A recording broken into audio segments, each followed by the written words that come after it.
As the dating scene keeps getting confusing, the men are adjusting. And guys, today I bumped onto this video which is talking about vetting. I mean, the guys are trying to say that they're gonna vet. It will be like an interview. They'll meet girls. They'll have series of questions that they're gonna ask these ladies, and if they pass all the questions, like it's like a test. If they pass the test, they are going to date them. That's vetting. So without much talk, let's take a look at this guy who explains deeper, who gives us a clear explanation of what vetting is about. You should not be dating. You should be vetting. Dating is spending casual time with a person until you get to know them. The problem is once you get to know them, then you realize that you're not compatible with them. Or worse, that they're a narcissist or an abuser. And now you have to break up with someone that you're in love with. Once feelings have formed, it's very hard to break up. So that's why you need to vet instead of date. Vetting is where you simultaneously interview multiple candidates looking for the reason it's not going to work out, so you can eliminate them, i.e. break up, as soon as possible. Okay, he's saying that you're gonna simultaneously interview people that you plan to date, and so that you can eliminate them before the dating process. But guys, people do lie, and somebody can lie just for one day. You meet someone and you go out on dates. And you're interviewing them, you're asking them questions. Someone can lie. So many people can lie, and they can lie with straight face, and you don't know them yet. So you might be misled to feel that they are something when they are not that thing. So guys, the guys are switching up. They are trying to switch from dating to vetting. Let's continue. Ideally, you want to break up with an incompatible person as fast as possible within a few days of meeting them. Okay. But you can't do that if you don't vet thoroughly. When you vet thoroughly, you're asking the tough questions right up front. You can do this electronically or in person. Okay. But why waste your time meeting them when you haven't vetted them yet? Here's some examples of good vetting questions. Are you looking to get married? Do you desire to have children? If so, when? How many? What are your religious and spiritual beliefs?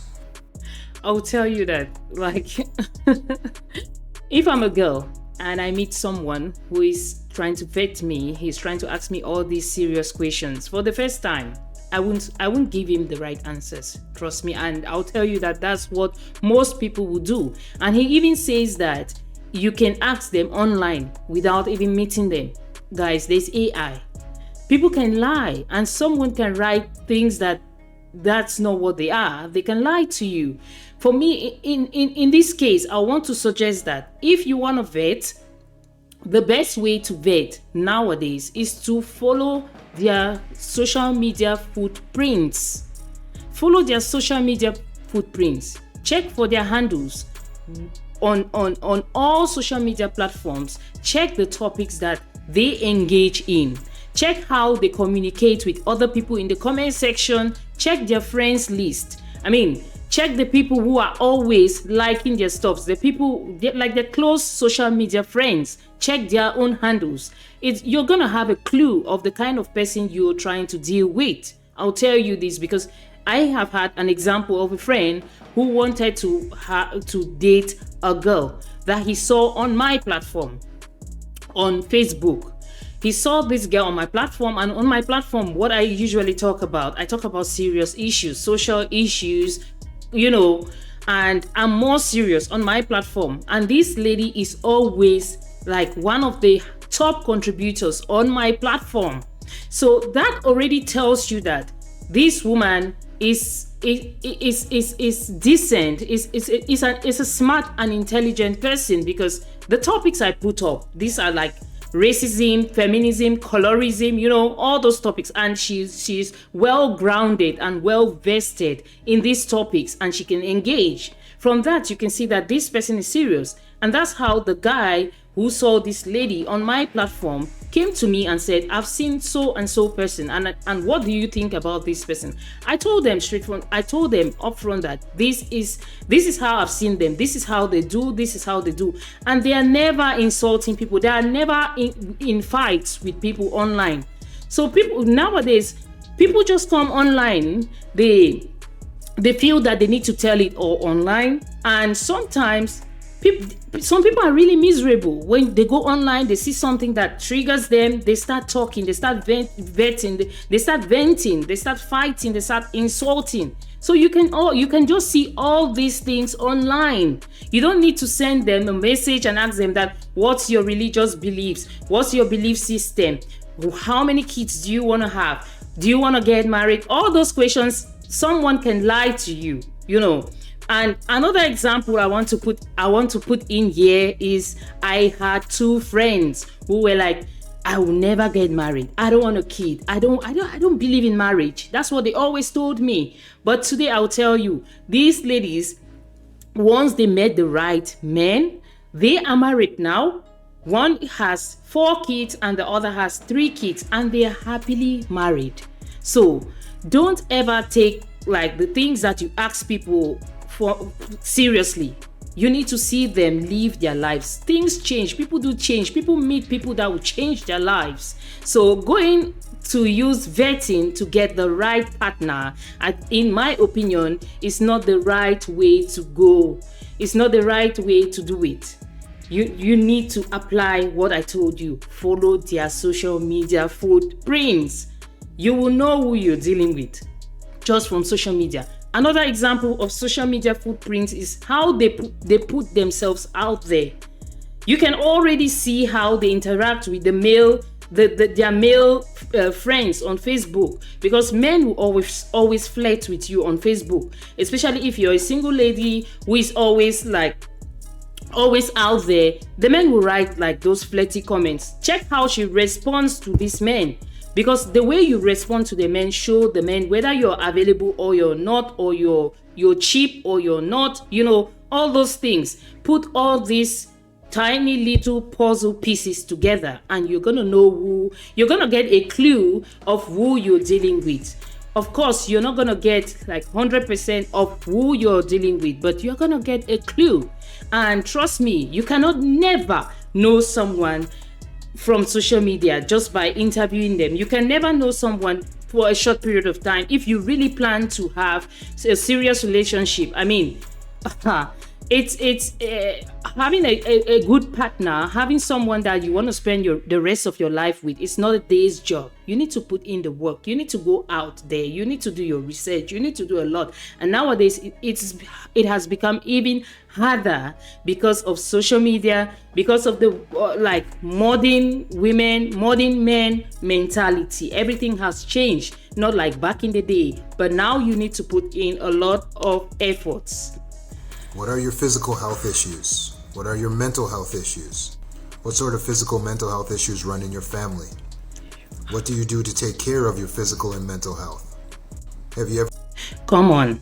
So, this guy, I would say, just from listening to him, he lacks experience, because how dare you ask someone about what's your mental health situation? What's your mental health history in your family? I mean, that's too personal. You are the one vetting, but if you go to ask these questions to a lady, trust me, she might be a very good person. She might be someone that will turn out to be your life partner, but you have failed by asking her these questions. You cannot just ask someone these questions, someone that you don't know. You need to get to know someone to know them.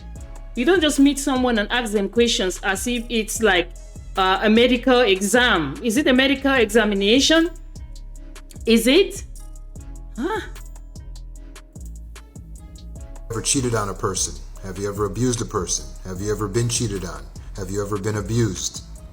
What do you spend most of your... Have you ever been abused? Are you serious? So you expect someone to tell you that they've been abused? Abuse is not something that you can just brush off. You can just ask someone just like that casually. Abuse is deep. It is deep. You cannot just go up to someone and ask them about whether they had been abused in the past. This guy is not serious. I mean, what's wrong with the men these days? These modern men and modern women are so confused, and this is the reason why they're not in serious relationships. Because I mean, this one is talking about vetting, as if vetting is like an application. Is it a job application? Is it a medical examination? I don't understand. Come on. Your day thinking about? What do you spend most of your day doing? Tell me about your childhood trauma. What are your turn-ons? Tell me about your childhood trauma. These Gen Zs. Oh my God. Ooh. What are your turn-offs? What are your hard limits? What are your pet peeves? What are your dreams, goals, purpose? This is what you should be asking. Dreams, goal, purpose. That's okay. But I mean, medical history, family medical history. Come on. Would you handle things if you felt angry with me? Do you tell lies? Do you feel jealousy? Do you ever struggle with... Do you tell lies? You don't need to ask someone that. You just need to listen to them 1 time, 2 times, 3 times. Then you try to connect the dots, and if they're not connecting, you know they're lying. You don't need to ask them if they tell lies, because a liar will never tell you that they tell lies. You just need to be smart to find out that they are liars and they had been lying to you. With commitment? Who should be doing the chores? Whose job is it to provide? Who should be doing the chores? Doing the chores is a life hack. I mean, it's something that everyone needs to know how to do it. You need to do it. It's for survival. You need to know how to do your chores. I mean, if you're a bachelor, before you get married, you do your chores by yourself, right? And if you meet your partner, you're asking them who will be doing the chores. Guys, come on, chill. Just relax. Wait until you get to start living together. Then you can decide who does what and when and how. You don't need to meet a lady and then you ask her who does the chores, who will be doing the chores. And he talked about who is going to be the provider. You should know. You should know better. If you're someone who is asking about the provider, who is going to be the provider, I mean, just man up and be the provider, because you care so much about who is going to be the provider. And from your questions, it shows that you've got this high sense of responsibility, I would say, because making a list of questions, I mean, you should be a responsible man. You shouldn't be doing all the lists to just turn around and say you want 50-50, because, I mean, you sound 50-50. What role do your parents play in your decisions? How should financial decisions be handled? What should we do if there becomes an emotional disconnection? Who would you talk? What should we do if there becomes an emotional disconnection? I mean, are you predicting an emotional disconnection? If you're going to have someone as your partner, you shouldn't be thinking about that. You should just do your best. Just try to love them genuinely, be open, and everything is going to flow. But if you're thinking about emotional disconnection, even before it happens, guy, it's going to happen. It's going to happen. Talk to if you had issues with me. When is the last time you had to apologize to someone? Okay. Do you feel empathy for people, children, animals? You don't need to ask them if they feel empathy for children, people, animals. You need to just observe. It's easy to observe. If you want to be with them, take them to these scenarios where there's a kid, there's an animal, there are some people, there are old people, and you see her, watch her reaction, and you're gonna know if she feels empathy for these people. As simple as that. What's wrong with these Gen Zs? It's like they want everything to be served to them on a platter of gold. Oh, while the women are saying we don't need a man, we want to live our lives The guys are all there making a list and saying that they want to do vetting. It's like an interview, a medical examination. They want to ask the ladies all the questions on the list, and they need to pass these questions before they're gonna be capable of being their date, even before considering to be in a long-term relationship. Oh, guys, we are heading for the hills, for the cliff. Ooh. You can get a whole list of free vetting questions in a PDF on this website, mindfree.org. So this guy's got a website where he's got betting questions. I mean, this is serious. This is serious, guys. This is serious. What's wrong with these Gen Z boys and girls? What's wrong? What's happening? Okay, guys, what do you think about this? This guy talking about how men should vet, men should make a list of questions that they will ask a lady before they even consider to date them. Whew. My thoughts, my 2 cents. What do you think about this? Let's continue the conversation in the comment section. Until next time, see you all. Bye. But do not forget to subscribe, because your subscription gives me life on this channel and keeps me coming back with more gist. Stay tuned. Bye.